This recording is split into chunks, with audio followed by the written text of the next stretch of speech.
donc hémorroïde li mu mën a jural nit bari na laata ñoo dem ci beneen point dañuy ñëw ci li nga xam te ne moom la jiital sànq muy varicocèle bu ñu déggee ci sa biir wax tamit ci bi ngay doon gone lay nekk ci yow. waaw varicocèle ñu bari dañ koy am bu ñuy nekk xale benn mën nañ ci gaañu seen xuur yi bu ko defee bu ñu ci gaañoo mu dereetal bu yàggee ba yàgg nag après day créer varicocèle am ñoo xam ne day nekk bind bu leen yàlla bind ndax varicocèle feebaru siddit la góor ki fi ñuy wax ay bourse muy testicule dafay am siddit yu nekk foofu yoo xam ne su demee ba am feebar ba mu ñuy wax varicocèle dafay dilatation boobu muy def dilatation des veines léegi da ngay gis ne fi mu nekk boo làmbee da ngay gis ne siddit bi day ëpp yeneen siddit mooy di gën a rëy yow loolu ñu ko am góor ñu bëri am nañ ko dañ yaakaar naturellement loolu dafa ànd ak góor fekk loolu feebar la laata ñu koy mën a xam rek ñu dem hôpital fekk sëy nañ lu yàgg amuñu doom bu ñu demee hôpital médecin bi daal leen di xool yenn saa yi sax balaa ñu xam ne varicocèle dañuy defal ay spermogramme ñu def spermogramme gis ne sperme bi normalul su noppee ñu defal la écho des bourses ak yooyu door a trouver ne carrément varicocèle la soit mu nekk grade 1 grade 2 wala grade 3 wala mu nekk latéral wala bilatéral suy commencé nag lu gën a bëri flux sanguin bi maanaam fi deret ji di jaar muy côté gauche bi nga xam ne fa la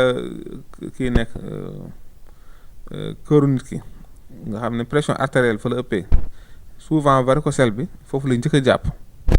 gauche lañ njëkk a jàpp ñu koy am ñëpp partie gauche lañ njëkk a jàpp bu ko defee bu demee ba yokk di topp siddit lay topp moom lay nekk lu ndaw nekk sidditu góor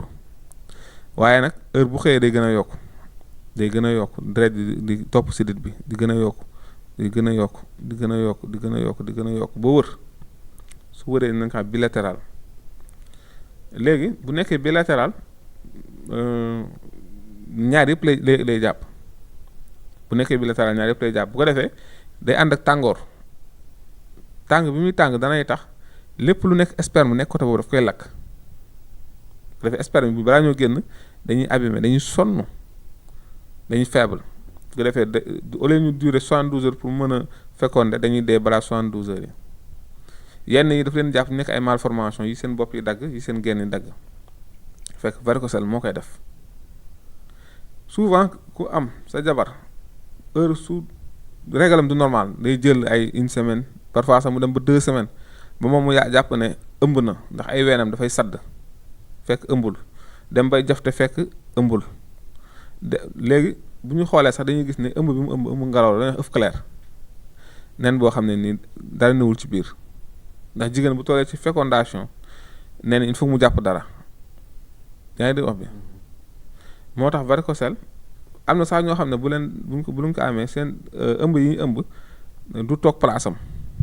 loolu tam varicocèle dana koy def danay jàpp góor tam xuur yi di tàng boo xam ne da koy déranger day tàng yooyu boo xam ne dafay jéggi dayoo doo nekk à l'aise wala mu jàpp góor ba nga xam ne dafay xasan ba du ko mën a muñ am na góor yoo xam foo leen gis da ngay gis ñu doogu seen loxo di woqatu fekk loolu moo leen di jàpp am ñoo xam ne dafa leen di jàpp ba nga xam ne dafay metti day mel da nga leen dóor ci xuur ndax day metti ba duñ ko mën a muñ souvent bu dee kii célibataires yi nga xam ne amu kii maanaam am nañ ñu ngi sentir seen bopp bu ñu amee érection tant que defuñu rapport sexuel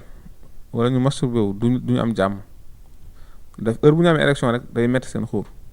loolu varicocèle dana ko def comme itam infection da koy def léegi ñu bëri dañuy jaawale itam feebaru varicocèle ndax varicocèle day déformer testicule góor ba mu gën a rëy varicocèle dafay déformer testicule góor ba nga xam ne ni kii mel hernie noonu lay mel hernie itam feebar la boo xam ne ci xuuru góor lay nekk mais moom balaa moo nekk ci xuuru nit ki day nekk ci biiram mel ni genre ngelaw comme boule parfois day jógee ci naq bi ñu koy wax bas ventre di yéeg dem ci côté yi nga xam day mel luy daw bu yàgg ba yàgg te nit ki faju ko day wàcc nag di wàcc fekk mu ngi ci naq bi bu wàccee nag ba dem ci xuure mi lañ koy wax hernie inguinale hernie inguinale nga xam ne ci xuuru nit ki lay nekk loolu ba tey bokkul ak varicocèle loolu tam feebar la ci feebar yi bu ko defee yooyu yëpp fii nii fii ki ko amee bu ñëwee dem ko traité bu mu wér te moom hernie dina waral góor am impuissance bu garaaw waaw day am impuissance ba dootul mën a jógal waaw day dem ba dootul mën a jógal day faible parce que hernie boo ko amee lu mu gën a yàgg ci yow nga gën a faible ba pare mouvement boo def day day répercuter ci hernie bi am ñoo xam ne bu ñëwee ci seen xuur yi suñu bësee day mel lu yéeg ngelaw bi day yéeg bu ñu bàyyiwaatee mu wàcc loolu tam bokk na si ñi nga xam ne hernie dina ko def ñu xamee li hernie la